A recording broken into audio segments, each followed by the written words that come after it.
भगवान ने 3 प्रकार के कर्म बनाए। पशु नहीं कर्म कर सकता, मनुष्य कर सकता है। वो अपने केवल प्रारब्ध को भोगता है।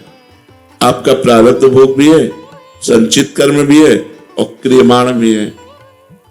क्रियमाण माने नया कर्म। और नया कर्म करने के लिए आपको किसने रोका? आप नए कर्म का अनुष्ठान कीजिए। मनुष्य जन्म नए कर्म के लिए मिला है, इसमें भगवान की क्या बात?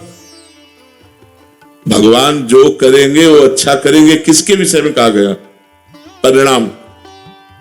भगवान ने आज्ञा की, कर्मण्येवाधिकारस्ते मा फलेषु कदाचन। तुम फल के अधीन मत बनो, कर्म करो। कर्म करने का अधिकार आपको है। शास्त्रीय पद्धति के अनुसार, धर्म के अनुसार, भारतीय कानून व्यवस्था के अनुसार आप कर्मानुष्ठान करो, कर्म का अनुष्ठान करो। इसके लिए कहा भगवान की लीला है, इसमें क्या रोका गया? मनुष्य को कायर बनने के लिए थोड़ी कहा कि सब भगवान की सब लीला हो रही तो हम भी। ऐसा तो साधु महात्मा भी नहीं कहते। वो भी सुबह से शाम तक अपने धर्मानुष्ठान, नाम जब इसमें सब लगे रहते हैं। तो आप गृहस्थ में है, आपको कर्मानुष्ठान करना चाहिए।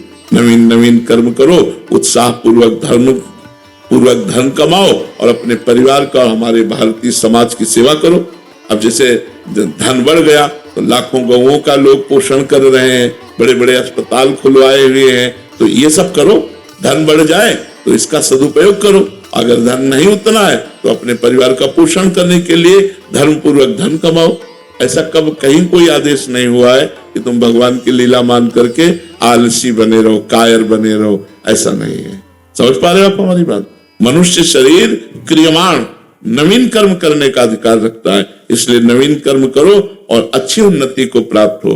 प्रारब्ध भोग हमारा हमको दुख सुख देगा, लेकिन नवीन कर्म हमारा प्रारब्ध भोग से बचा करके भगवान की भी प्राप्ति करा देगा। इसलिए हम नवीन कर्म का अनुष्ठान करें और सुख पूर्वक जीवन व्यतीत करें।